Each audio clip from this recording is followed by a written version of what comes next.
A codorna, eu falo que ela é um bichinho de 7 cabeças. Como assim? Eu sou apaixonada pela codorna, mas eu até brinco com o William. Eu falo, William, ela é o X, assim, da minha vida, sabe? Aquela incógnita. Uma recria, eu recrio o coração da granja. É onde tem que estar ali pulsando o tempo inteiro, tem que estar vivendo, tem que estar quente, tem que estar 100% bem feita. A debicagem pra codorna é um desafio também, porque elas perdem peso. Então, assim, não estou falando que são animais que são ruins de trabalhar, de forma alguma. São animais que necessitam de uma atenção técnica. Outro fator muito importante para a codorna é a umidade, manter uma umidade boa para a codorna, né? O que é umidade, assim? Eu falo, né, muito a umidade. Como você faz para entender as aves? Olha, para mim, assim, eu gosto muito de analisar o conjunto como um todo. Eu não olho só para a ave.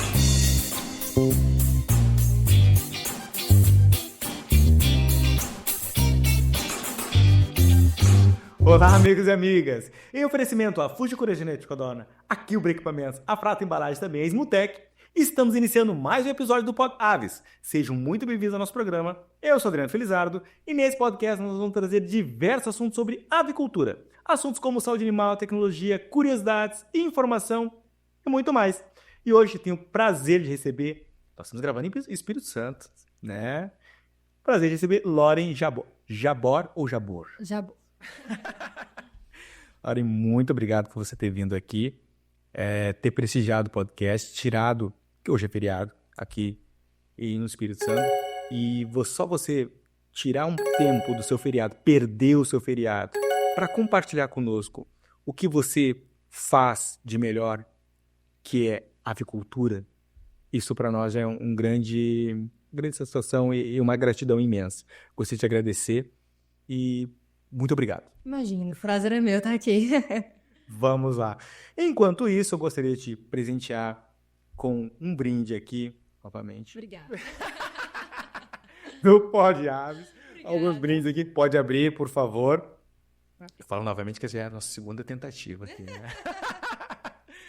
Lauren, muito obrigado. Enquanto isso, a Letícia vai nos ajudar a falar um pouquinho do nosso apoiador, que é a Fujikura. Letícia, o que a gente pode falar da Fujikura? No podcast Pod Aves, estamos sempre em busca no que há de melhor para a avicultura, e a Fujikura é o exemplo perfeito. Quando o assunto é genética de codornas, a Fujikura se destaca como líder em inovação e qualidade. Com um melhoramento constante em genética, a Fujikura garante resultados superiores e uma produção de alta performance. Escolher a Fujikura é investir em qualidade, excelência e futuro para sua granja. Fujikura, a revolução genética que transforma a sua avicultura. Certo, então, você que é avicultor e quer uma genética de qualidade, é a Fujikura. Agora, se você quiser equipamentos de qualidade, tô falando de quem? Da Kilbra, né, pessoal? A Kilbra hoje é número 1, que a Letícia vai falar um pouco para nós. Se você quer transformar sua granja em um verdadeiro exemplo de sucesso, precisa contar com o que há de melhor. A Kilbra oferece soluções incomparáveis em tecnologia, manejo, alimentação e climatização, garantindo máxima eficiência e resultados que superam expectativas. Com a Kilbra, você não só eleva sua produção, como também lidera o mercado avícola com inovação e segurança. Kilbra, a escolha certa para quem exige o melhor na avicultura. Certo. Agora, se você faz a produção de ovos, queira bandeja de dúzia e meia dúzia de qualidade, é a Frata Embalagem. O que a gente pode falar da Frata? Se você busca soluções para embalagens de ovos, nossas bandejas plásticas PET são a resposta com resistência e altíssima qualidade. São feitas com 100% de material reciclado, garantindo proteção e sustentabilidade para seus produtos. Com a Frato, você não só protege, mas se destaca no mercado avícola, alinhando eficiência e responsabilidade. Frato Embalagens, excelência e cuidado com o planeta. Ok? Também nós temos o quê? Falando de ovos, tem quem? A Smutec. A Smutec está ganhando grande repercussão no mercado, grande representatividade, classificação de ovos. Letícia, fala um pouquinho da Smutec, por favor. No Pod Aves, a automação do futuro tem nome: Smutec Avicultura. Apresentamos mais uma opção. A Smutec Avicultura revoluciona sua granja com tecnologia suave e precisa, oferecendo automação de alta performance e manuseio simplificado, mais agilidade e eficiência no seu dia a dia. Soluções inteligentes para embalar, classificar e transportar ovos com máxima precisão. Atendimento especializado e pós-venda impecável, pois a inovação de verdade não termina na compra, ela acompanha você em cada etapa. Smutec Avicultura, tecnologia suave, simples, eficiente e precisa para a sua granja. Certo, então. Nosso muito obrigado aos apoiadores que nos ajudam a nós criar esses conteúdos aqui, estar aqui no Espírito Santo, trazer profissionais renomados, profissionais jovens, mas com grande experiência. E, Lauren, gostaríamos de, após te agradecer, conhecer a profissional. Porque eu sempre digo que por trás de um sucesso sempre tem uma história e tem uma pessoa. Hoje nós queremos conhecer a Lauren. Quem é a Lauren? É uma pergunta muito abrangente. Mas a Lauren é ainda uma jovem, vamos falar assim, uma jovem mãe. Fresca, mãe fresca. Uma mulher ainda, né, assim, pode-se falar ainda nova no mercado, né, tem 4 anos de formada só, mas que já tenho, assim, que carrego realmente uma experiência boa no mercado, principalmente de avicultura, pela minha vontade mesmo, assim, eu sou apaixonada pela avicultura. Então, assim, desde a faculdade eu me apaixonei, então eu fui procurando cada vez mais a conhecer, a estudar. Hoje eu já sou pós-graduada, né, em avicultura de corte e postura. Pós-graduada em avicultura de... Isso. Quem nos indicou foi o Fujikura, conhece o William Fagleri? Sim, um grande parceiro, um grande amigo, uma pessoa maravilhosa. O William da Fujikura é top, os caras são top em questão de produção, questão de genética, Sim. Fala de avicultura. Bom, eu sou suspeito para falar de codorna quando a gente fala, e a gente vai falar sobre codornas. Sim, posso falar bastante coisa. E a Lauren, sou mãe, né? Sou mãe de um menino, o Heitor. Sou mãe do Heitor, sou esposa, então sou médica veterinária também, né? Como eu falei. E estou assim no mercado já tem 4 anos, desde que me formei já fui logo para avicultura. E já trabalhei na parte técnica, comercial, na parte como RT. Hoje eu estou como consultora, né, RT e consultora de algumas empresas. Eu abri minha empresa de consultoria de alimentos, então estou focando mais nessa parte. Legal. Antes de tudo, por que veterinária? É aquela perguntinha que a gente sempre tem quando a gente é criança, né? Mas assim, a resposta minha é muito simples, muito básica. Eu nunca tive dúvidas e desde que eu me conheço por gente, eu sempre fui apaixonada por animal. E assim, não é uma paixãozinha, eu sou realmente apaixonada mesmo. Então, assim, eu cresci no interior, sou de Itaperuna, né, bem interior do Rio de Janeiro, e lá minha avó tinha muitos animais, inclusive codorna. Você é carioca, mas você não tem nada de tenho. sotaque. Não tenho. Eu vim para o Espírito Santo quando eu tinha 8 anos de idade. Coisa Então, eu vim e perdi o sotaque, porque eu sou uma capixaba, praticamente. Sim. Tenho 8 anos de idade. Então, eu sou, desde criancinha, convivendo com muitos animais. Pato, porco, tudo. Então, desde cedo, nunca tive dúvidas que seria veterinária. E por que não pet? Que é a grande tendência, né? Isso é uma questão, assim, que quando eu entrei na faculdade, eu queria pet. Eu queria muito pet, eu queria dermato. Só que depois que eu me formei, antes de me formar, na verdade, eu estava mais ou menos no 8º período, eu tive uma aula de avicultura, só sobre avicultura, com um profissional também que é excelente, Dr. Douglas. E eu me apaixonei. Se apaixonou pela... Literalmente me apaixonei. Eu falei, é isso que eu quero trabalhar. E pronto. A minha esposa também queria ser veterinária, mas depois que ela foi ver como funciona mesmo a questão da veterinária, ela desistiu. Ou seja, tem aquela questão lúdica, né, de ser veterinário, né? Parte lúdica. Parte lúdica. Mas, na verdade, o prático é complicado, né? Tem umas coisas que são mais pesadas mesmo. No primeiro período, geralmente, a turma tá bem cheia. No primeiro, a gente já passa pela anatomia e já dá uma peneirada. E depois, cada vez mais que vai avançando, vai dando uma peneirada na galera. A parte de cuidados com os animais, tipo, grande porte. Isso. Essa é que eu acho mais complicado. É complicado. Por isso que eu digo, eu respeito muito as pessoas que escolheram um curso de veterinário, porque realmente, tipo, não é para qualquer pessoa. E ainda, optar pela avicultura é um desafio ainda maior. Sim. Porque a ave, vamos falar como um todo, é difícil você entender a ave. Sim. Como você faz para entender as aves? Olha, pra mim, assim, eu gosto muito de analisar o conjunto como um todo. Eu não olho só para a ave. Como? Eu olho para ela, mas eu olho também com uma situação conjunta. O galpão, como que tá a situação, como tá o clima, como que ela foi cuidada, como que ela foi tratada, como tá sendo a alimentação, né, a fonte de água, a fonte de ração, antes de pensar somente na doença. Então, eu tento, assim, fazer um levantamento geral mesmo de como estão as condições higiênicas do local, pensar nela como um todo, um conjunto, né? Eu acredito que é muito mais valioso você conseguir entender tudo e também, claro, o animal, e olhar para ela, ver realmente o que ela está apresentando, né? Que a ave, ela é complexa? Ela é complexa, né? Porque a medicina veterinária, comparado com a humana, ela ainda é muito nova no mercado, assim, né?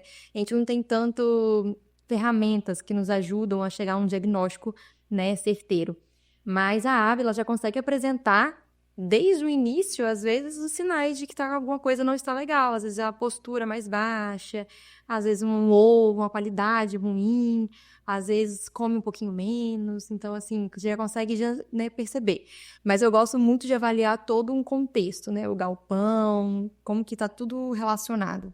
Porque você trabalha com o maior animal do mundo, que é o lote, E o lote. né? Exatamente. Você não trabalha com indivíduo, você trabalha Isso, com um lote. Então, você tem que olhar o lote como um todo. E você conversa com as aves? Assim, olha só.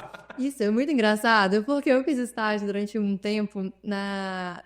Posso falar o nome de empresa? Posso, né?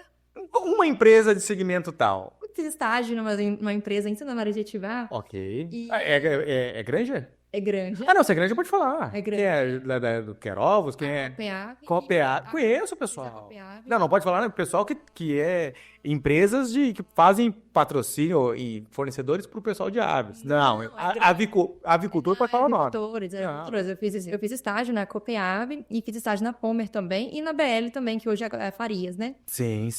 O pessoal da Farias não tá difícil de vir aqui, ó. O pessoal da Farias tem que vir aqui no Pod de Aves também, tá? E era engraçado que eu lembro que o pessoal da Copiava, eles acharam até engraçado porque eu fiz estágio durante um tempo na Recria, acompanhando a vacinação. Ok. Então eu pegava as franguinhas, pegava os pintinhos, eu ficava, ô, minha filha, que bonitinha. Aí eu abraçava, dava um beijinho, fazia um carinho. Aí o pessoal mais bravo, assim, né, mais de roça, você tá conversando com o pintinho? Como assim você tá conversando com o pintinho? Como assim você tá conversando com a galinha? Mas, gente, mas elas sentem, elas sabem que a gente tá aqui por amor, que eu faço um carinho. E eu sou assim até hoje. Eu recebi um lote semana passada e eu converso. Eu passo nas gaiolas e eu falo, ei, meninas, bom dia, tudo bom? E algum dia já te responderam? Não. Mas de forma indireta elas te respondem. E também nunca reclamaram. Mas de forma indireta respondem. Te respondem com o quê? Uma boa alimentação, uma boa produção. Isso é a resposta do animal, né? Com certeza. E questão... Vamos partir para uma ave específica que é a codorna. Que a codorna ela é um pouco mais rústica. Sim. É um pouco mais delicada. Bem mais delicada. E aí, como é que você faz para navegar nesse universo? Olha, eu vou te falar que assim, a codorna, eu falo que ela é um bichinho de 7 cabeças. Como assim? Eu sou apaixonada pela codorna. Mas eu até brinco com o William, eu falo, William, ela é o X, assim, da minha vida, sabe? Aquela incógnita. Por quê? Porque ao mesmo tempo que você sabe bastante, que você estuda, que eu me interesso, vou em seminário, faço as coisas, converso muito com o pessoal da Fujikura o tempo inteiro, mas a gente sempre fica com receios da codorna. A codorna é maravilhosa, né? Ela é maravilhosa, é um animal maravilhoso.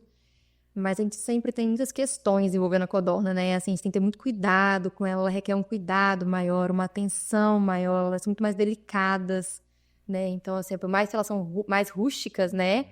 São animais de vida livre, né? Que a gente trouxe pra gaiola, né? Mas mesmo assim, quando está no galpão, a gente precisa ainda ter todo um cuidado, um manejo bem mais preciso. Como assim?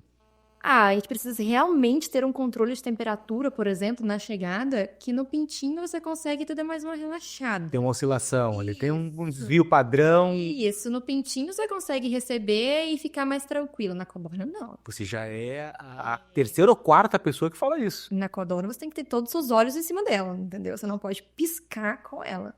Tem que ter, entendeu? Elas são muito delicadas. Então, assim, você tem que ter os olhares em cima dela, né, olhando bastante em questão de temperatura, se ela tá comendo. A debicagem para codorna é um desafio também, porque elas perdem peso. Então, assim, não estou falando que são animais que são ruins de trabalhar, de forma alguma. São animais que necessitam de uma atenção técnica, né? Que você tenha um cuidado com elas, né? Então, assim, mas é maravilhoso. Mas maravilhoso. Também tem poucos profissionais, por exemplo, veterinários especialistas em codorna. Eu vou dizer o seguinte, eu só conheço a Fujikura. Sim. Não conheço outra pessoa que saiba falar de codorna de comer do primeiro dia até o final do ciclo. Sim. Porque, diferente da avicultura falando da criação de galinhas, tanto para a produção de ovos quanto para carne, você tem profissionais específicos ali, né? Sim. Agora, a codorna é mais complicado. E eu vou te convidar você a ser profissional de codornas aí. Porque falta isso mesmo. Tanto, e assim, eu converso bastante com o pessoal de fora do Brasil. Sim. E eles falam que... Porque o Brasil, na América Latina, ele é referência em criação de codorna, graças à Fujikura. E eles falam assim, ó, Adriano, falta profissionais assim, que saiba literalmente de codorna, porque também tem pouco conteúdo ainda, né? Tem pouco conteúdo. A Fujikura, ela tá revolucionando o mercado de codorna realmente, né? O William, principalmente, fazendo a parte genética da codorna da Fujikura, então, assim, ele trouxe uma revolução pra Fujikura. Então, assim, mas nós ainda, no Brasil, temos pouco estudo realmente em cima da codorna. Então, não é uma espécie ainda que está sendo muito acompanhando, por exemplo, as espécies, as raças, né, das galinhas, né? Sim. Então, assim, as galinhas, nós temos umas diversas raças, né? Já a codorna, não. Então, assim, a gente está avançando de pouquinho em pouquinho, né? Ganhando esse mercado e crescendo. E a Fujikura está, assim, dominando realmente, né? Trazendo bastante trabalho genético. O William sempre compartilha muito comigo o trabalho genético que ele faz. Ele fala, Lauren, fiz um melhoramento genético aí, vê se você consegue reparar nesse lote. Aí eu falo, William, reparei, melhorou tal coisa. Desempenho, produção, mortalidade de início, de recria. Então, assim... É um trabalho que é de formiguinha mesmo. Vai demorar um pouquinho, mas com o tempo a codorna também vai ganhar seu mercado, assim como as aves, as galinhas, né? Ganharam, né? E a questão da mortandade logo nos primeiros dias, vamos falar assim, as primeiras semanas. Isso acontece na codorna? É mais tranquilo? Como você faz para gerir a recria? Porque uma boa recria, não importa a melhor genética. Se não fizer uma boa recria, não adianta nada. Eu sempre falo assim lá na granja, né? Principalmente com os granjeiros, né? Que uma recria, eu recrio o coração da granja. É onde tem que estar ali pulsando o tempo inteiro, tem que estar vivendo, tem que estar quente, tem que estar 100% bem feita. Uma recria bem feita garante um lote 100%. Assim, claro, né? Tirando aquelas doenças que ocorrem mais na produção. Mas se você fez uma recria bem feita, a produção é 90% garantida, né? O que é uma recria bem feita? Que você conseguiu ter um ganho de peso bom, conseguiu ter uma conversão alimentar, né, boa, a mortalidade baixa, que você conseguiu fazer com aquele crescimento daquela ave foi assim, exponente mesmo, né? Que a mortalidade, no início de uma recria, é o que eu falo, como que eu falei no início, né? A recria da codorna, ela é muito mais delicada, ela é muito mais sensível. Então, você precisa ter uma atenção redobrada, principalmente com temperatura, o ponto principal da codorna. Temperatura. Eu vejo que o pessoal bate muito isso em temperatura. Mas como é que eu consigo fazer? Como é que eu consigo fazer com que a temperatura não oscile e que eu deixe sempre na mesma temperatura? Dizem que é 37 graus, né? Isso, 37 graus. E aí, como é que eu faço para não sair? Não pode ser nem 38 e nem 36. Tem que ser 37 O primeiro dia de alojamento é 37 graus. Olha, vou te falar, eu já trabalhei com temperatura diferente, porque eu olhei, eu olhei pra ave e eu vi que elas estavam com calor. Eu falei, não, então hoje não vai ser 37, vai ser 36. Claro, existe um manual que a gente segue, que você aloja com 37. Mas se é um dia muito quente, você não necessariamente você não precisa alojar com 37. Mas, no geral, a gente aloja com 37 e vai diminuindo 1 grau por dia, né? Até chegar na temperatura ambiente. Como que a gente consegue fazer esse manejo de temperatura, né? Com aquecedor a gás. E aí o importante tem que ser o a gás. Assim, eu, particularmente, trabalho com o a gás e já trabalhei somente com a gás. Não conheci outros métodos, mas eu sei que existem, né? Okay. De a lenha, mas assim, Lauren, pra te falar, não consigo. Mas o a gás, muito bom. E no chão? No chão, aquecedor de tubo, né? A gás contínuo, armado, você programa a temperatura que você quer, ele tem a variação. Chega em 37, ele arma, né? Ele arma com 37. Não, ele arma com 35, ele tem uma variação de 2 graus. Chegou em 37, ele desliga. Então, ele fica assim. para manter sempre em 37. E um galpão, né? Um galpão bem vedado, cortina boa, né? Tem alguns galpões que, no caso, que eu trabalho, né, são os automatizados, que são controles de cortina automático. Então, tem os sensores, né, as sondas que a gente fala dentro do galpão, que conseguem medir essa variação de temperatura ao longo do galpão. Então, por exemplo, se a temperatura subiu, eles fazem manejo sozinho de exaustores, a gente chama de inlet, né? O inlet mexe sozinho, abre e fecha para poder fazer circulação de ar. Outro fator muito importante para a codorna é a umidade, manter uma umidade boa para a codorna, né? O que é umidade, assim? Eu falo, né, muito a umidade, você entrar no galpão e não sentir aquele vapor, sabe? Você sente que tá quente, mas sua pele não fica melada, sabe? Você não sente aquela transpiração, assim, colada, sabe? Você consegue sentir o calor. Como é diferente você trazer profissionais homens e trazer profissionais... Você conseguiu dar uma dimensão de a pele melada, que realmente isso acontece mesmo... É o úmido. Você fica úmido, que aí te dificulta a troca de calor, né? E com isso elas vão deitar mais, ficar mais sonolentas, né? Então, assim, é ideal manter uma umidade, controle de umidade e temperatura. Né? A codorna ela é muito sensível para a temperatura. Assim, para mim, o fator principal de início de recria é a temperatura para a codorna. Quando ela tá no chão também, o pessoal diz que o comportamento delas, através da observação, você consegue ver se elas estão com frio ou estão com calor, né? A questão se estão todas amontoadas, estão próximo do... Como Na que é gaiola isso? também. Na gaiola é a mesma coisa. A gaiola, né, é um retângulo. E aí, o mundo ideal, as codornas soltas, todas soltas, espalhadinhas, bicando, brincando, pulando, igual as pipoquinhas na gaiola, bebendo água no chupetinha, comendo no coxo, cada um em um canto. Se você entrar na gaiola, tá todo mundo deitada, elas estão com calor. Deitadas e estão calor. Deitadas e espalhadas, elas estão com calor. Geralmente elas ficam até com as patinhas meio abertas, assim, sabe? Okay. Estão com calor. Ou com o biquinho aberto, o tempo inteiro com a boquinha aberta, fazendo troca de calor, tentando fazer troca, Sim. sabe? E frio, quando elas embolam, a gente chama de embolar, elas embolam todo no canto da gaiola.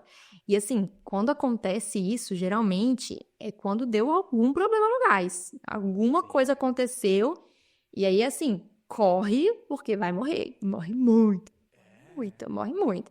Eu mesma, Santa Maria de Atibaia é bem frio, né? Onde eu tenho costume de trabalhar. E um galpão lá, que a loja... deu 10 horas da noite, bem frio nessa época, assim, em maio, lá começa o frio, né? E aí acabou o gás. Bem frio pra você, porque eu sou do sul, então bem frio pra nós é diferente. Então, pra você, o bem frio meu é pinto. Não, bem frio, tipo assim, uns 10, né, de noite, assim, né? 10 graus, bem 8. frio. Não, pra nós, bem frio é assim, ó, é abaixo de 5. Não. Aí é Lá, abaixo. tipo assim, uns 8 de madrugada, né? Uns 7 no máximo. Mas é 7, 8 é bem frio. Uns 8, 7, assim, no máximo. Posso estar exagerando um pouquinho. Não, acho que uns 8 por aí, né? Na época bem fria. Nesse dia tava bem frio mesmo. Eu moro no centro, longe desse galpão. O proprietário me ligou. Ele falou assim, Laurinha, acabou o gás, aconteceu alguma coisa aqui, não sei o que tá acontecendo, me ajuda. Nossa. Peguei o carro, tava com o carro da empresa, sorte que eu tava com o carro da empresa, que é uma estrada. Passei numa distribuidora de gás, a gente colocou aqueles P40 dentro da caçamba e levamos pra granja, ligamos direto, porque as codornas estavam todas embolando. Tipo assim, um galpão, lá o galpão é de 200 mil codornas, a recria, todas as gaiolas embolando. A gente ficou, tipo assim, até umas 3 da manhã só desembolando codorna. Morreram muitas? Morre muito. Infelizmente. Morre muito porque elas ficam uma em cima da outra. É um efeito manada mesmo, assim, né? Todas vão ali, elas se juntam ali, ficam todas embolando. E as de baixo ficam meio que soterradas mesmo. E embola, sabe? Embola. E me diz uma coisa, o que você recomenda, assim, pra quem vai iniciar, ou que já tem... Quando que é ideal você comprar ela com um dia e quando que é ideal você comprar ela recriada, já recriada? Quantos o número? A quantidade? Quantidade. Quem tem acima de tantas aves. Não entendi. Tipo assim, Assim, uma coisa é você comprar ela com um dia. Sim. Outra coisa é comprar ela já recriada. Sim. Mas aí a recria versus recriado, que nem nas galinhas, por exemplo. Quem tem acima de, sei lá, 10 mil aves, não vale mais a pena comprar recriado. Vale a pena você comprar fazer o pintinho de seu ciclo completo. Sim. Quando que é interessante, a partir de quantas mil aves, é interessante ter o ciclo completo também da codorna? Eu acredito que, assim, codorna é um número muito maior, né? Quando você aloja, você não aloja igual galpão de galinha, né? Você acaba alojando um número muito maior. Então, acredito para você já comprar ela, ter desde o pintinho, né? Para você construir um pinteiro, colocar gás. Então, o custo é muito alto, né? Um manejo técnico de ter uma equipe de vacinação, uma equipe de debicagem bem feita. Então, assim, eu aconselho pelo menos acima de uns 400, 500 mil codorna para poder você comprar, você começar a comprar de estrutura toda. pintinho. Isso. Isso é bom você falar. Isso, assim, eu posso estar errada. Meus Não, amigos, tudo bem, mas é a meus tua amigos- opinião, é a tua Meus opinião. amigos podem discordar de mim, mas Não, enfim, tudo eu bem. penso que eu já atendi clientes de Goiás, por exemplo, que eles tinham 300 mil codornas e eles não só compravam recriada. Já tive clientes de 200 mil codornas que eles tinham de pintinho. Só que, assim, mão de obra hoje é muito difícil. Nem me fala. Já acredita que ninguém reclama de mão de obra aqui? Imagina. Então, assim, eu imagino, você conseguiu uma mão de obra pra vacinar, pra debicar, sabe? Então, assim, é um trabalho. E foi o que eu falei, né? A recria da codorna tem que ser bem feita. É verdade. E isso, você falando assim, olha, é opinião, é tua opinião. Sim. Tipo, a 400 mil codornas, por que isso é legal você falar? Porque às vezes eu vejo o pessoal que vai iniciar já querendo comprar codorna de um dia. Eu vou comprar de um dia, vou comprar, sei lá, 1.000, 2.000, 3.000, vai morrer muita. Porque esse manejo é complicado. Sim, assim, é muito atencioso. Tem que dormir uma pessoa no galpão, né? A gente deixa. Literalmente dormir. Literalmente, a gente deixa um granjeiro lá pelo menos 5 dias.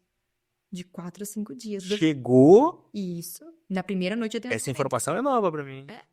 Não sabia. Já Dormir lá. Já dorme uma pessoa lá.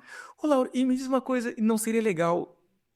E é uma tecnologia tipo a IA, por exemplo, inteligência artificial. Porque uma IA, eu tô pensando aqui agora, posso estar devaneando ou viajando, como a gente fala, né, termo. Mas seria legal pôr uma câmera que pudesse fazer esse monitoramento e te informar como dados. Já existe isso? Você conhece alguma coisa assim? Isso. Eu não conheço nada assim também. Teria que ser uma câmera que você conseguisse dar uma avaliada geral, assim, nas gaiolas mesmo, né? Sim. Porque você tem que olhar muito pro animal, né? Foi o que eu falei. Já teve lote que eu recebi de um dia que eu não respeitei a temperatura que todo mundo preconiza, vamos falar assim, né? Entendi. Eu olhei e falei, não. E no segundo dia já baixei um pouquinho a cortina. Eu achei que tava muito úmido, o inlet não funcionou, aquele sistema automático nosso não funcionou, achei que tava úmido, achei que tava ruim. Falei, abaixa a cortina, pelo menos os 2 dedinhos, faz a circulação de ar aqui dentro e foi ótimo. Porque às vezes eu fico até com receosa de contar muito com a tecnologia, igual nesse caso, era um galpão completamente automatizado. Uhum. Falhou. Faltou energia, ele falhou. Não abriu cortina. E aí? Então ainda vai precisar muito do profissional, do veterinário ou da veterinária. Eu acredito assim, com o tempo, com o avançar, a avicultura, né, até um colega meu falou isso esses dias em um outro podcast também, a avicultura, ela tá crescendo muito. Então, assim, ela tá crescendo, a gente tá aprendendo muito. Então, com certeza, vai avançar muito a tecnologia na avicultura, né? Como nas outras produções também, já existe uma tecnologia muito mais avançada. Então, acredito que com o tempo a gente vai ter mesmo algo para poder ajudar a gente, facilitar esses manejos de recria, né? Se nós falarmos a questão da nutrição, o que era a nutrição aqui 10 anos, 20 anos atrás, a nutrição hoje? Hoje não é só a proteína. Hoje você tem que colocar uma proteína e saber qual é o nível digestivo dessa proteína. Com certeza. Então, Pensar no tamanho do ovo que aquela ração vai gerar, né? Tipo assim, tem que se preocupar com toda a cadeia da codorna. É verdade. E a questão da uniformidade dentro da codorna? Como é que você controla a uniformidade? Qual a técnica para controlar a uniformidade dentro do aviário? Olha, para poder mensurar a uniformidade, eu gosto de mensurar através de peso mesmo, pesagem. É pesagem semanal. Recebeu o lote, já pesa no primeiro dia e pesa toda semana corretamente. E aí, os ajustes de uniformidade, a gente vai fazendo junto com o pessoal da nutrição, uma conversa, né? Vendo como que tá o ajuste da ração, se precisa incluir mais proteína ou algum outro aminoácido, alguma coisa do tipo. E E mais nisso mesmo. Assim, claro, tem sempre tem uma quedinha, às vezes, de uniformidade logo depois da debicagem, que elas, né, sofrem um pouquinho ali na debicagem, perdem um pouquinho de peso. Mas, assim, no demais lote, a gente consegue manter a uniformidade boa até na codorna.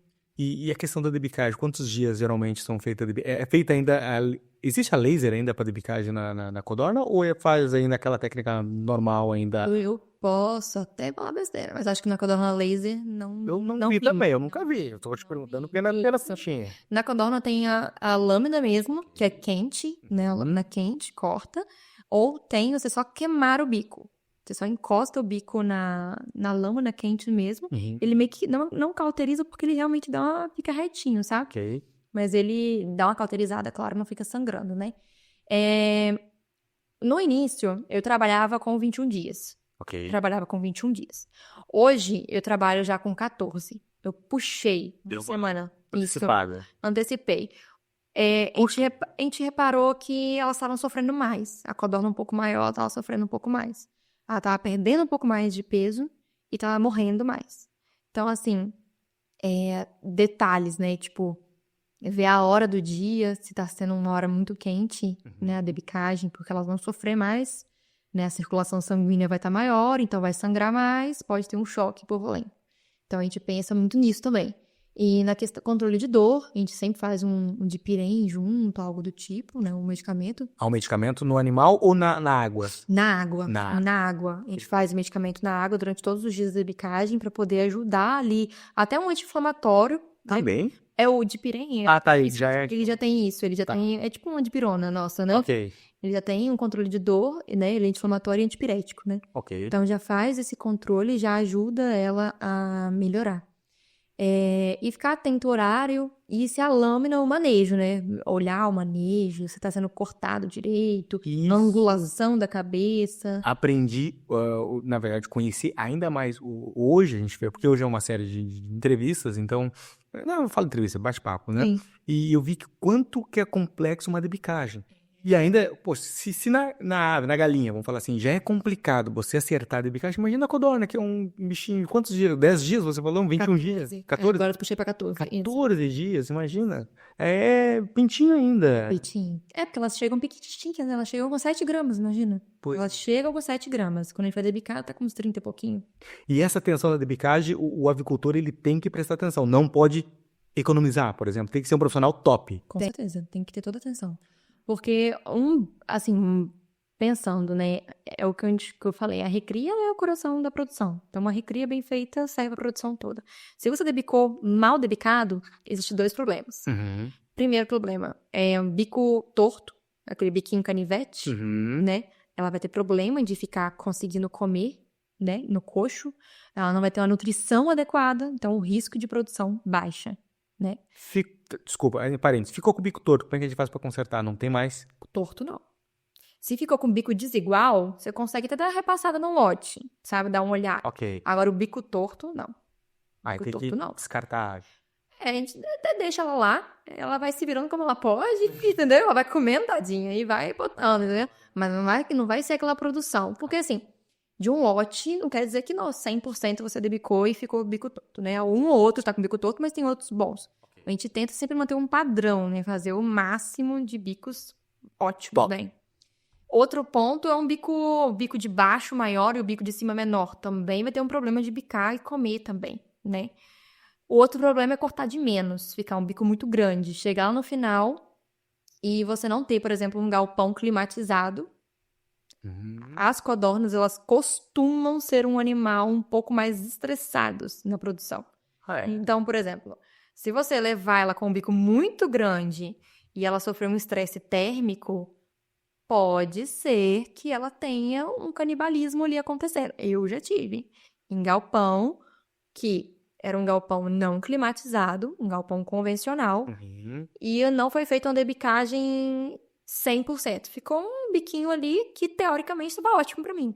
Okay. Só para que naquele galpão, como ele não era climatizado, ela sofria estresse térmico, que realmente batia um sol dentro das gaiolas. Nossa. Elas se bicaram. Teve um canibalismo, né? E aí poxa, na produção já vou voltar a debicar? Não vou fazer isso porque a produção ia cair muito. Então, eu tive que pensar em manejos no galpão para poder aliviar, né? Botar Eternit do lado. Eternit não, aquele furadinho, né? Esqueci o nome agora. Tela? Tipo um sombritezinho, assim. Tá, sei. Aquela que é... Sim, que a gente bota para estacionamento de carro. Isso. Sei. Botei um sombrite mais os lados pra poder fazer uma sombrinha melhor pra ela poder ficar melhor. Por que aquilo dá resultado? Porque o sol passa ali no meio. Pouco, bem pouco. E se botar uma lona, alguma coisa assim, aí esquenta demais. Isso, e abafar, não ia ter circulação. Ah, por isso que eles botam aquele sombrite que é pra não abafar isso. Isso. Eu não foi... E aí, tipo assim, a gente pensou em manejo em ração, né? A gente falou assim, vamos ver se é uma deficiência nutricional, se é alguma coisa, damos uma olhada, não era. Da mesma forma, a gente pensou em trabalhar com aminoácidos, né? Que a treonina, né, trazem um conforto mais pra codorna, né? Então, a gente entrou com aminoácidos que trouxe mais um conforto, assim, pra ela poder ficar mais calma, vamos falar assim, né? Mas Mas conseguiu recuperar o lote? recuperou, ficou um lote lá, assim, umas meio machucadas. Não ficou um lote assim, tipo, mas conseguiu recuperar. Entendeu? Mas assim, tem que ter atenção na debicagem, tem que ter, né? Mortalidade, tudo certinho. Olha, e outra coisa também, assim, o pessoal, vamos falar em questão de produção de ovos, né? Que o pessoal, hoje, a codorna, o pessoal mais vê questão de produção. Tem o pessoal de carne também, mas é mais acima, o pessoal do norte, assim, né? Mas vamos falar a questão de produção de ovos. O pessoal, existe aquele pessoalzinho que tá começando e tal, eles tendem a fazer, eu vejo muito isso na internet, assim, no Instagram e no TikTok, porque TikTok, eu sempre falo, né, eu sou crítico porque é ali onde se propaga a maior índice de desinformação no TikTok. Eu nem tenho, eu nunca nem bati. Então não baixe, que assim, Nem bati. é muita gente falando literalmente besteira, dando dicas assim, tipo, horrível. Bom, a última dica que eu parei de ver, o pessoal pegou, vou falar, voltando, abre um parênteses, né, galinha, ele falando assim, bota ali água nos milhos, dá pra galinha que vai nutrir melhor, não precisa dar nada pras galinhas. Umas coisas absurdas, e as pessoas curtindo embaixo, a gente que trabalha, que é do ramo, olha aquilo ali, a gente, nossa, isso é desinformação. Cursos que o pessoal vende na internet, o pessoal que se diz zootecnistas e tal, sabe? Vou vender cursos. Bom, ok. Mas a questão do pessoal que produz a sua genética e queira uma produção, isso acontece? Ou para ter uma boa genética, a produção tem que ser comprada, adquirida por uma empresa de geneticista? Na tua opinião, é opinião. Não, na minha opinião, sim. Não tem como você me perguntou se esse produtor, ele pode querer ele mesmo fazer a cadeia. Isso. Né? Não vejo que a gente tem essa ideia, não. Não conheço nenhum produtor que pensa nesse tipo, não. Porque quem é profissional, ele vai lá, por exemplo, e compra direto a Fujikura. Porque e outra coisa também, essas empresas de genética, elas não vão te vender um material última linha produtiva para você tirar mais cria. Ali ela já está no pico para poder produzir o ovo. Não, é para poder vender as produtoras, né? No caso, as frutinhos. Aí você precisa das matrizes. Isso, avozeiro, bisavozeiro. Mas o pessoal não entende isso. E fora assim, é um trabalho, foi o que eu falei, é um trabalho genético, assim, surreal que eles estão fazendo, né? A Fujikura, o Makoto. Eu conhecia a Fujikura, tipo assim, ó, não tem como você produzir uma genética de qualidade, assim, autoprodutiva, produzindo a minha genética, porque você tem que ter também, tem a questão da consanguinidade, tem a questão... Nossa, os caras têm... Tem estudos, né? Mas você vê na internet muita gente, com a chocadeira, a fazer... Sempre tem aqueles de casa, assim, de quintal, que quer ser mais se aventurado que tudo, né? Assim, mas é difícil. Eu não vejo que os produtores pensam por esse lado, não. Eu acredito que, na verdade, eu vejo já para uma outra visão. Eu vejo que os produtores hoje, eles querem realmente uma segurança. Ok. Eles querem se sentir seguros de comprar o pintinho, né? A codorna, o pintinho, né? De primeiro dia, de uma linhagem que traga segurança. Pura, que eu vou ter produtividade. Que eu vou ter um manual, que eu vou poder acompanhar, que eu vou ter um técnico que possa vir me atender, que saiba falar sobre aquela linhagem, que saiba, né, dizer a produtividade, o que eu posso esperar, né? Eu vejo que os produtores, eles não gostam muito de riscos, não gostam de correr riscos, né? Então, quem gosta, né? Então, tipo assim, eles não gostam de trocar genética, eles não gostam de trocar ração, não gostam de trocar vacina, são muito inseguros, né? não digo nem inseguro, só assim, eles gostam de manter a mesma linha de pensamento, né? Sim. E e quando você chegou na questão da cotonicultura, o que mais te impactou, assim? Porque uma coisa é galinha, vamos falar, porque existe bastante informação. A codorna, a gente está ainda criando ainda informações. O que mais te impactou, assim, quando você chegou no universo Não vale falar temperatura. Olha, o que mais me impactou realmente foi essa falta de uma informação pra gente caminhar, tipo, juntos. Tipo assim, o William concorda comigo também. É um pensamento assim, um fechamento diagnóstico, vamos falar assim. Esse lote está com este problema. A gente conseguir pegar e isolar e entender a origem desse problema. Na galinha, a gente já tem um mundo Sim. de doenças, de patologias, que você consegue diagnosticar, tratou, passou. Porque aquilo já aconteceu. Já aconteceu, já está descrito, já tem medicamentos para aves, mas voltados para galinha, vacinas feitas para elas, para as galinhas. Agora, para a codorna, é tudo muito tipo assim, usa na galinha? Então tá servindo para a codorna também. Isso dá certo? Mas a dosagem eu vi que não é a mesma. Não é a mesma. Né? Não é a mesma. A gente muda. Assim, tem medicamento que ainda é escrito aves, então, genérico. Então, você pode usar codorna na galinha. Pato, marreco, ganso. Não, aí o pato já é uma outra galinha. Então não é pra aves, pô. Então não é pra aves, então. Tá desaves, eu não posso usar no pato pra aves. Puta, galera ali embaixo, é uma outra esfera. Sim, eu tô... Geralmente vem escrito galos, vem escrito pato, galos, né, a galinha. Mas vem uma outra ali, né, de pato. Perus vem geralmente separados também. Mas, por exemplo, vacina. Vacina, geralmente, codorna, acho que acredito que seja de codorna específica pra codorna no mercado, eu só conheço uma, sabe? Vacina pra codorna. Pra codorna. Ou você faz uma autógena. Sim. Né? Que você vai, que foi uma das empresas que eu trabalhei, que você vai, coleta a semente da patologia encontrada, leva para o laboratório, isola, né? Inativa e faz o antígeno, né? Faz a vacina contra aquela doença. Aí, beleza. Isso aí você pode registrar como codorna. Explica mais referente a isso, porque eu recebi a Camila, não vou falar o nome da empresa dela, mas ela me comentou essa questão da autógena, que é você preparar uma vacina que não existe e fazer com que ela seja eficaz. Como que funciona? Camila Costa, você recebeu? Isso. Não posso falar. Abraço pra ti, Camila. Sim, né? A gente brinca, assim, né? Que a gente se chama de Chiquinha. Você é muito semelhante a ela. Eu sou uma cria da Camila, vou falar assim. Aprendi muito com a Camila. Camila Que sensacional, né? maravilhosa. A conheci no Ciaves. Maravilhosa. Camila, assim, ser fenomenal. Legal, né? Então, assim, a autógena aprendi da Camila. Nós trabalhamos juntas. Mas não é caro isso aí. Dória, porque imagina eu como produtor, é porque assim, uma coisa tá, mas depende, por exemplo, se eu tenho lá, vamos lá, 500, 1 milhão de aves, 1,5 milhão, realmente é muito melhor você produzir autógena. Lógico, eu não vou arriscar. O legal da autógena é que, assim, você não faz um trabalho no escuro. Tipo, É certeiro. é certeiro. Entendi. É certeiro. Você pega o seu problema, a sua semente, né, que é da sua região. As vacinas comerciais são excelentes. Longe de mim. Mas aí você tem que ir por acerto e tentativa e erro. Amo as vacinas comerciais. Eu utilizo muito.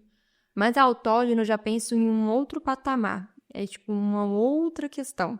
A autógena é algo feito para você, com as suas individualidades, né? E você não precisa colocar somente um agente dentro da vacina autógena. É? Você consegue colocar mais. Então, por exemplo, se no seu galpão tem uns 2 tipos de doença, um exemplo, Salmonella e coli, algo assim do tipo, você consegue colocar na mesma. Toca as duas. Você consegue colocar. Mas só pode 2 ou pode mais? Pode mais. Pois então. Pode mais. Pois então. O valor muda, claro, porque é um agente diferente. Eu não lembro os valores. Não, tudo bem, nem preciso. Muda os valores, mas você consegue, entendeu? Isso eu não sabia. Você consegue. Então, por exemplo, você vai num galpão de codorna, chega lá, tem umas codornas que estão com salmonela, coli, você fica ali, beleza, coletei material, levei para o laboratório, isolei, né? Vi que realmente é aquele material. Uhum. Você leva, replica a semente no laboratório, né? A gente replica aquela semente inativa, Inativo. e faz ela na vacina e leva. Pronto, aquela vacina ela vai com o seu nome, com o nome do produtor. Ninguém mais pode usar aquela vacina. Aquela vacina é vendida pra você. Então, tipo assim, ela é específica, ela passa pelo ministério pra ser aprovada. Tu tá brincando, tudo isso. Tá, mas e o outro produtor que queira comprar essa vacina? Não, aí não pode. Não, pô, aquela vacina não. Aí ele tem que ter aquela doença no galpão dele. Ah, tá. Aí, por exemplo, nós somos vizinhos. Ok. E eu tô com aquela minha doença aqui no meu galpão, você não tá com nada. Não tem por que tu usar, entendeu? Você vai usar a sua vacina comercial. Ah, não, eu tô com uma outra doença no meu galpão e eu quero utilizar a vacina autógena. Entendi. Aí os técnicos vão no seu galpão coletar as sementes, mesmo trabalho, todo o trabalho. Aí leva pro laboratório, aí toda essa documentação avisa, notifica, né? Tanto ao IDAF, né? No caso aqui é o IDAF, né? Em outros estados são outros órgãos, né? Fiscalizatórios. E o Ministério. O Ministério também tem que estar ciente. E aí aquele frasco vem com seu nome, Adriano, da granja tal, que vai usar aquela vacina. E tem uma validade. Entendi. Então, tipo, você fala, nós somos vizinhos, você teve um problema, soube que a Camila, ó, falando a Camila, soube que a Lore teve um problema lá na granja dela. Eu já vou comprar vacina pra poder eu não posso fazer, a não ser que eu tenha. Não. Autógena, não. Você poderia usar uma comercial. Entendi. Comercial. Por exemplo, no meu galpão não tem salmonela. Eu estou usando uma autógena feita pra mim. Você pode usar a mesma que a minha? Não, pode. Mas você pode usar uma salmonela comercial. Isso garante a exclusividade também, isso é legal. Entendeu? Exclusividade. E porque aquilo é feito seu. É seu Sim. seu material. Sim. Né? A gente está falando de biologia, é uma coisa que muda de ambiente, muda com tudo. Né? Então, assim, você não pode pegar uma doença que é de lá e colocar aqui. Entendeu? Entendi. Então, assim, é uma empresa muito séria. Essa empresa faz um trabalho excelente. Excelente. Sim. Tá ganhando mercado, assim, de forma excepcional, né? E, assim, é um mercado que, pra mim, tem grande chance de, assim, cada vez mais crescer, realmente, as vacinas autógenas. Eu sou suspeita pra falar. Porque se a gente for ver e analisar de fato, é muito mais assertivo você fazer uma autógena do que você fazer uma comercial. Claro, a comercial você previne. Ok, tranquilo. E a autógena você vai ter que tratar, né? Você consegue, dependendo, você consegue até tratar. Mas o intuito da vacina não é tratar, né? Prevenir. É prevenir mesmo. A vacina, o intuito dela é prevenção. Exceto, por exemplo, em casos de uma salmonelose, né? No galpão, você consegue vacinar com a vacina de salmonela e você desaloja, a gente fala, né? Você consegue retirar aquela salmonela circulante ali pelo da vacina e diminuir a carga. Mas fora as outras vacinas vivas também, você consegue dar um controle, mas não fazem você sumir com a doença, não. A vacina é preventivo. Entendi. Né? Ela gera anticorpo, né, para o organismo combater sozinho aquele agente. Então, assim, a vacina autógena, eu acredito que ela ganha um mercado muito grande, ela vai ganhar um mercado muito grande, porque as vacinas comerciais, ela tem uma limitação. Elas têm, assim, aquela doença ali e pronto. Aí você consegue ou ser viva ou ser autógeno. Ou ser viva ou se ela é inativada. Ou é viva e inativada, acabou. Aí a outra empresa, tenho também essa, viva e inativada. Varia de empresas. Mas, assim, no portfólio, a autógena ganha porque você consegue fazer de acordo com o que você quiser. Qual que tem mais eficácia, a inativa ou a viva? Não é em questão de eficácia. As duas têm eficácia maravilhosa. Ok. É em questão de durabilidade no organismo, né? Vamos lá, a vacina viva, ela dura em torno de umas 10 semanas, né, no galpão. Você faz, ela tem a titulação muito rápida, a titulação dela sobe muito rápido, ou seja, a produção de anticorpo ali acontece muito rápido, mas ela também cai muito rápido. Então, por exemplo, uma vacina viva, você tem que ficar sempre replicando para você conseguir manter aqueles níveis de anticorpo alto. Exemplo.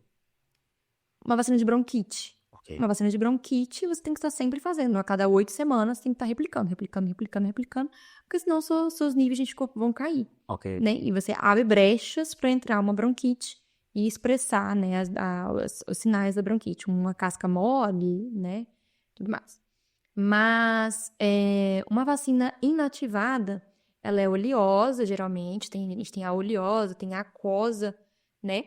Tem a hidrogel também. Uhum. A oleosa, ela geralmente tem uma resposta melhor, porque é um óleo com o organismo, o micro-organismo ali dentro inativo, e ele vai sendo liberado aos poucos, o óleo, vamos falar assim. Ele fica no peito da ave e fica ali, o corpo fica meio que trabalhando ele, assim. Ah, então é isso que por isso que eles chamam de oleosa, que daí. Não, oleosa não, essa. Tem um gelzinho que daí fica trabalhando. O organismo demora mais tempo para eliminar, vamos falar assim. Então, assim, uma vacina oleosa, ela dura. Eu posso até falar, vai ser muito tempo que eu não trabalho com vacina. Mas eu peguei. Mais de 20 semanas. Acho que é isso, muito mais, 30 semanas. A galinha, por exemplo. Uhum. A galinha. A gente vacina, a última oleosa que a gente faz é com 15 semanas, geralmente. A dupla, que a gente chama, né? Sim. Uma viva e uma oleosa. Ou depende de cada granja, né? Cada esquema vacinal. Você chega até umas 50, 40 semanas, às vezes, com aquela vacina oleosa ali no peito. Você abre, você não consegue ver o resquício dela ali, às vezes. A vacina viva já foi há muito tempo. Tá, e me diz uma coisa, assim, agora me surgiu, e eu vou te pedir desculpa, vou sair um pouco do nosso foco, mas e se alguém quisesse consumir essa ave, poderia? Essas vacinas interferem no consumo da carne? Não interfere. Pode consumir. Pode consumir. A única vacina que a gente é obrigado a ter um tempo mínimo entre o abate e a medicação é de Newcastle, né? Então, assim, que os abatedouros, na hora de você emitir a GTA, você tem que informar, inclusive, quando foi sua última vacinação de Newcastle, né? Que o IDAF pede isso, solicita isso, né? Ou está querendo dizer, tipo assim, vacinei a galinha hoje, só posso comer ela hoje. É isso? Não. E agora você me levantou uma outra pergunta. Não seria essa. Tipo assim, eu vacinei a ave lá no começo. Aí no final, lá, tipo, a ave com 100 semanas, né? Vou consumir. Final de ciclo, posso consumir. Isso. Não, tudo bem, mas eu queria saber, você que é profissional, entendeu? Pode. Porque assim, eu já ouvi tanta besteira na internet. Essas galinhas que a gente come e tal. Cheio de hormônio, que é por causa das vacinas. Mata a genética, né? O pessoal da genética quase. Tipo, o meu trabalho não serve pra nada. Eu que sou geneticista, o trabalho não serve pra Não nada. só a galera da genética, mas a galera da nutrição também Total. morre, né? Porque, assim, é uma cadeia, né? Tanto que todo mundo fala assim, é a pergunta que eu mais recebo da galera que não entende nada de avicultura. É verdade que galinha ganha, frango tem hormônio? Meu sogro acredita que a galinha recebe hormônio. Meu sogro, eu trabalho na avicultura, ele acredita que a galinha recebe hormônio. Como é que eu vou botar? Claro, ele tem 70 e poucos anos. Como é que eu vou botar na cabeça dele que não tem hormônio? Tem que explicar a parte toda de trabalhamento genético, de nutrição, tem que levar para conhecer. Né? São fatores que garantem esse conforto para o animal se expressar a genética, né? É a mesma relação, sabe o que eu vejo? E aí você vai dar risada. É a mesma relação, tipo assim, você vai lá, compra um carro. Quantas pessoas você acredita que existem para poder projetar um carro? Milhares de engenheiros. Aí o magrão compra o carro, fala assim, ninguém sabe nada, corta as molas do carro, rebaixa. Não, todo o trabalho do pessoal não serviu para nada. A pessoa que nunca tem um curso de engenharia, não, eles estão tudo errado. Rebaixa o carro, bota no chão, bota LED, tira toda a característica do carro, né? Então, bom, mas tudo bem. Voltando agora aqui para a avicultura e a questão da codorna, e a codorna, existem vacinas oleosas para a codorna? Acho que não específicos para codorna são autógenos. Só autógenos. Mas a gente utiliza comercial para codorna. E aí, a gente pega comercial mesmo, ajusta a dose, coloca uma dose menor, porque o peito dela é muito menor. Sim. E faz. E nessas vacinas, a codorna ela tem aquela quedinha também, que nem a galinha, que a galinha dá aquela xoxada. Isso, dá. Tem um pouquinho, assim, a gente já faz com um pouquinho mais velha, né, faz em torno de 21 dias, por aí. E a gente faz, mas aí, assim, sempre aquela mesma ideia. Entra com medicamento, um analgésico, um antipirético, para conseguir trazer um conforto melhor para ela. Para quem quer começar e não vai comer, porque a gente está falando em alta escala, grande escala, mas eu quero começar a criar codornas, tipo assim, quantas aves você acredita e qual a estrutura que eu preciso para começar, para ter assim... Para começar a ser um criador, assim, tipo, pequeno, mas que vai querer ser médio. Quantas aves você indicaria, assim? Se alguém fosse perguntar assim, Lauren, olha só, quero começar a criar codorna, quantas eu posso começar? Pergunta difícil, hein? Mas a gente faz perguntas difíceis, não é só fácil. Se fosse fácil, né? Olha, porque assim... É sua opinião. Sim. Eu, do zero, sem experiência, nada, uma pessoa do zero, leiga no assunto. Eu indicaria menos de 50 mil, assim. 4 mil. Bem menos. Isso Até para você conhecer em larga escala. 10 mil, isso daí, pra pessoa ir devagarzinho aprendendo, assim, isso é uma opinião realmente minha, assim, muito pessoal. Eu posso estar errado, mas assim, Não, tudo bem. eu acredito que é algo que você tem que ir aprendendo, ver como que funciona, pra você poder ir crescendo, sabe? Até ganhando espaço no mercado mesmo, né? Então, assim, eu já conheci produtores de 20 mil, de 10 Iniciaram. que estão bem no mercado e começaram, sabe?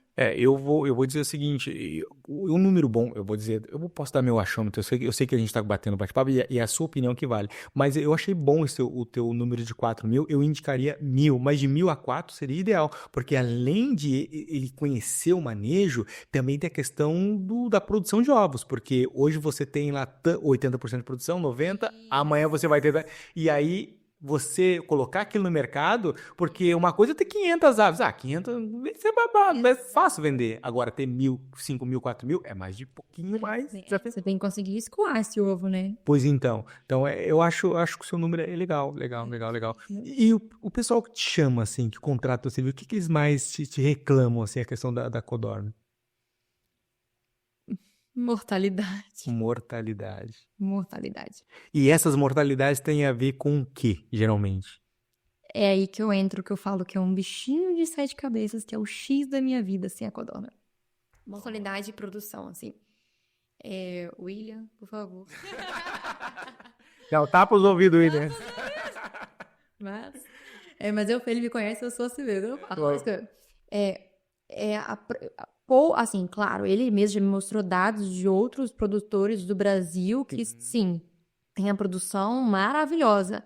Mas nos que eu conheço, a gente não conseguiu ainda alcançar aquela produção que fala assim, nossa, agora eu tô produzindo bem. Sabe? Mas aí tem o seguinte, Lauren, a produção, você tem que ter esse comparativo colocando clima, periodicidade no ano, porque uma coisa é você ter um lote em janeiro, outra coisa é você ter um lote em fevereiro. Com certeza. Muda totalmente, né?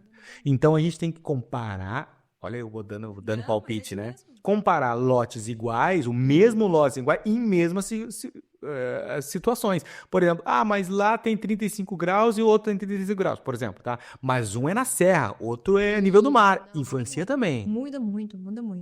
Então, assim, eu tô comparando realmente com a galera que eu converso lá de Santa Maria mesmo, com os técnicos ali, né? Então, assim, o nosso problema é eu conseguir alcançar uma produção, uma produtividade, né?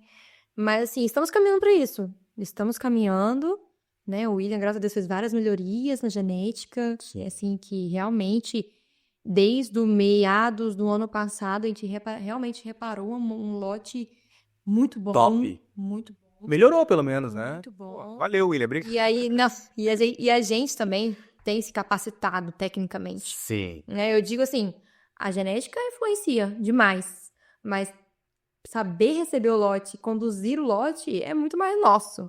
Né? Verdade. Então, assim, a Fujikura, eles têm vindo fazer um trabalho muito mais presencial com a gente, de acompanhar, de entender, de ajudar. Então, isso tem ajudado realmente a gente a subir a produção e a diminuir as mortalidades também.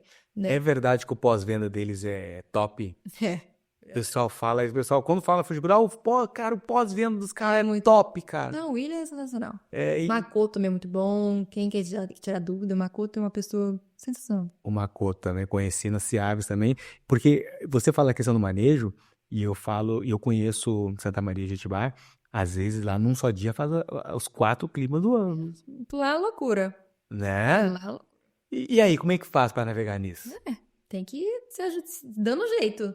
E aí, porque uma noite faz 8 graus, aí durante o dia 30, é isso. Final da tarde 25, na noite de manhã 17, e aí? Santa Maria, é isso mesmo.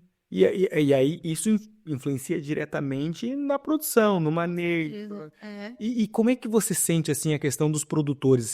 Você acha que existe ainda espaço para o crescimento de criação e a produção de ovos codornas, de criação de codornas? Você acredita que os avicultores estão tomando essa noção e esse gosto por criar codorna? Ah, eu acredito que sim. É porque, querendo ou não, foi o que eu falei, é um mercado muito novo ainda, assim, a codorna. Eu vejo, minha opinião, eu vejo os produtores ainda começando a se interessar, né? Então, assim, os produtores que eu conheço não querem nem parar. A Mantiqueira diz que tá botando aí um volume gigante. Mesmo com as diversidades e com as dificuldades, não querem parar. Não, é um mercado muito bom, muito próspero, né? Então, assim, querem expandir realmente, né? Então, eu vejo que sim, é um mercado que com certeza vai ganhar espaço. E qual é o futuro de tua opinião? Qual é o futuro de tecnologia para a cotonicultura? Vamos falar assim, ó, o teu ideal. Meu ideal, O que seria legal, assim, o que você idealiza? um galpão perfeito de controle de temperatura. Tô vendo que a temperatura é o problema. Controle perfeito de temperatura e umidade sem me preocupar. Assim, um manejo redondo de galpão. Você acha que se o pessoal que fizer, isso é uma dica, tá? O pessoal que produz galpões, tá até a Quilbra também que faz instalações, que é nossa parceira.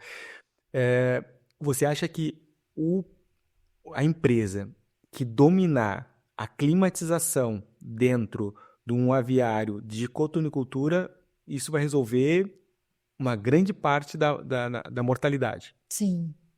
Quantos por cento, na sua opinião? Ai, muitos. Olha, pequenos ajustes que a gente fez. Até um colega, né, de profissão, assim, que ele mesmo que conduziu esses ajustes no painel lá de temperatura, com a ajuda de uma pessoa que sabe muito de climatização. Nem foi eu que fiz mesmo, não. Ele diminuiu, acho que uns 8%, 10% da mortalidade. Nossa. Qual é o normal, assim? Tudo liso, correndo liso, assim, normal, o que é? 3%, 2%? Olha. O que é o normal? Tudo certo. Olha, eu de verdade, eu nunca peguei um 100% certo. Como assim? Nunca Na pegou? recria 100% redonda, sem morrer nada? Não. É porque morre, todo dia morre. Então, mas as recrias que eu acompanhei, todas as não teram problema. Oscilam. A mortalidade, isso. Problemas não. Não, mas A última recria, perfeita. Não Quantos tive por cento? problema de temperatura, não tive variação de temperatura, não tive variação de nada. Vacina, tudo certo, Top. todo dia. Morreu 12%. Entendi. Só na recria. É porque a codorna também, por ser um animal bem mais precoce, a porcentagem dela de mortalidade é maior que a da galinha, né? É porque eu tô falando 3, 4% que é da galinha. Isso. Galinha chega nisso mesmo. Galinha é 3, 4%, 5%. É máximo 5%, né? Quando é ruim, dá 8%. 2%. Né? Mas a codorna, por ela ser um animal mais precoce, a mortalidade vai ser maior também, né? Já tive galpão com mortalidade de 21%. Nossa. Mas foi quando deu problema no gás. Não. Tira isso. Galpão 100%. Redondo. Esse último, a gente conseguiu 12% de mortalidade. Entendi. E o suporte, tipo assim, mortalidade 12%, mas o suporte depois da Fujikura, eles dão suporte referente a isso. Não, geralmente assim, ele acompanha perguntando como que tá, tudo mais. Se vê se foi algum erro de manejo, alguma coisa do tipo, até um bonifício. Sim. E esse é um trabalho diferenciado, né? Bonifício. Olha, eu falando tia aqui do sul, né? E vão lá, né? Vão acompanhar. O recebimento não, mas vão fazer o acompanhamento mais de perto, né? Realmente. Entendi. Muitas vezes até, eu já vi, às vezes eu falo muito com o Pagliarini e às vezes eu converso com ele, tô aqui entregando tal lote, alguns lotes eles entregam. Até porque eu acredito que eles fazem isso para poder controlar a questão do manejo da recria. Claro, o olhar dele é muito técnico, né? Uma última vez que eu acompanhei eles, assim, que foi muito bom pra mim, aprendi muito, foi quando veio o William, né? E veio o próprio dono, o William também. O Fujikura? Qual é o Fujikura? Gente finíssima. Maravilhoso. Nossa, batemos bastante papo, conversamos bastante, me ensinou muito, né? Me deu várias dicas no galpão, né? Diminuímos a altura de nipo, olhamos o TNT, coloca mais aqui, tá? Então, assim... Foi excelente. Porque a história do Fujikura é bem legal. Nós contamos ali, quando recebemos eles lá em Porto Alegre. É bem legal. E o Fujikura, além de conhecer bastante, e você vê que ele tem um conhecimento técnico e um conhecimento prático muito grande, né? É uma coisa assim, tipo, isso que é a diferença que eu vejo. Se eu fosse produtor, essa é a diferença de você comprar do Zé da esquina de você comprar da empresa. Porque se der problema, eu posso cobrar ele. E outra questão, o interesse da empresa genética é que você tenha sucesso. Porque se você não tiver sucesso, eu não tenho sucesso. Então ninguém vai querer, ninguém do mundo vai querer que você tenha, do que a própria empresa de genética. Não, e é satisfatório, né? É satisfatório para a empresa de genética entregar um produto de qualidade e ver aquele produto gerando bons frutos para o produtor. Total. Imagina para a empresa de genética assim, olha, aquele lote lá foi meu. Isso, mas o pessoal tem que entender que nenhum lote é igual ao outro. Nem na galinha nós temos isso. Nenhum lote é igual ao outro. Te falo. Recriei o mesmo lote de galinha no mesmo, ou seja, um lote, um galpão de galinha. Cheguei na produção e te dividi ele em 2, porque são galpões menores. Ok. Diferentes. É o mesmo lote. Me explica isso. É o mesmo lote. Eles estão em galpões de postura diferentes, mas é o mesmo lote. Mas aí a questão aí eu digo que é manejo. Manejite. A gente fala manejite. Manejite. E eu sempre falo, né? Às vezes, uma crítica que eu falo que às vezes a gente erra na manejite e a gente reclama da empresa porque a culpa é minha, eu boto quem eu quiser, né? Então, por isso que é bom nós ter esse bate-papo. Eu queria abordar outros pontos com você. Só que o tempo passa muito rápido. Nós já estamos falando mais de 1 hora aqui. Parece. Estamos falando mais de 1 hora. E uma pergunta que eu gostaria de fazer, apesar de você ser jovem na avicultura, você já tem um conhecimento já relevante, ok? E eu gostaria de, hoje, com esse conhecimento que você diz, uma coisa é o que você acredita, outra coisa é o que você conhece, que você diz ser jovem, tá? Se você tivesse que dar um conselho, um conselho que você gostaria de ter recebido quando você iniciou, ou seja, vamos entrar numa máquina do tempo, voltar e você vai encontrar a Kaloren no primeiro dia de avicultura. O que você gostaria, qual é a dica que você dá hoje que você gostaria de ter recebido? Olha, eu ia dar a dica de ser resiliente mesmo, sabe? De continuar firme no propósito ali. Resiliente. Isso. Estudar, se dedicar, igual eu sempre fiz mesmo, assim, sempre atenta e procurar sempre as melhores companhias, vamos falar assim, as melhores inspirações. Que na avicultura é muito isso, né? A gente sempre tem aqueles que se destacam mais e você procurar alguém para poder te aprender, te ensinar, né? Pedir ajuda mesmo, né? Eu sempre fui assim e eu acho que isso é uma das melhores dicas na avicultura.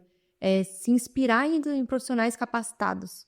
Né? Porque existem profissionais que não são. Eu sei. Então, assim, ser resiliente no sentido de continuar sempre procurando fazer o melhor, né? Que a avicultura merece. A avicultura precisa de um técnico que estude, que se capacite, né? Que esteja ali sempre presente. Né? As empresas precisam muito. Eu vejo que é um mercado que está precisando muito de técnicos. Verdade. Precisando muito de técnicos. Não só a codorna, como a galinha também. Mas eu sei um conselho que você daria pra Lauren lá no começo. Cuida da temperatura. Verdade. Cuida da temperatura. Você não sabe o que te espera lá na frente. Só vou te dar uma dica. Temperatura. Temperatura. Verdade, Adriano. Olha. Lauren, muito obrigado por você ter prestigiado e nós ter recebido você. Foi maravilhoso. Esse bate-papo tão gostoso. Você sabia que podcast é assim tão divertido, tão tranquilo, um bate-papo leve. Foi muito bom mesmo. E se o pessoal quiser te seguir nas redes sociais, pode? Claro. E como ele faz para te encontrar? Tem meu perfil profissional, e-mail, que é a Qualifood. Ok. Né? É Qualifood mesmo. Ponto consultorias. E tem o meu pessoal também, que é Lauren Jabor. E que lá na Qualifood eu trago um pouco mais do mundo da veterinária mesmo, meu pessoal mesmo, meu. Ok, então, mas pro técnico, vai na Qualifood, que daí o pessoal vai receber e tal, toda a informação, tal, beleza. Trago um pouco do mundo, tanto da parte de indústrias também, que eu gosto muito, e da parte de campo também. Certo. Né? Qualifood. Lauren, muito obrigado novamente. A você que nos prestigiou até aqui, nosso muito obrigado. Agradecer a Fujikura que está conosco aqui. Hoje, o ouvido do William lá tá quente hoje. Pegando fogo. Agradecer a Fujikura, agradecer a Kilbre Equipamentos. Agradecer também o pessoal da Frata Embalagem e também da Smutec. Certo, pessoal? Pedir para você nos seguir lá no Instagram e também se inscrever no YouTube. Certo? Obrigada, Adriano. Valeu! Um prazer estar aqui. Tchau, tchau! Tchau.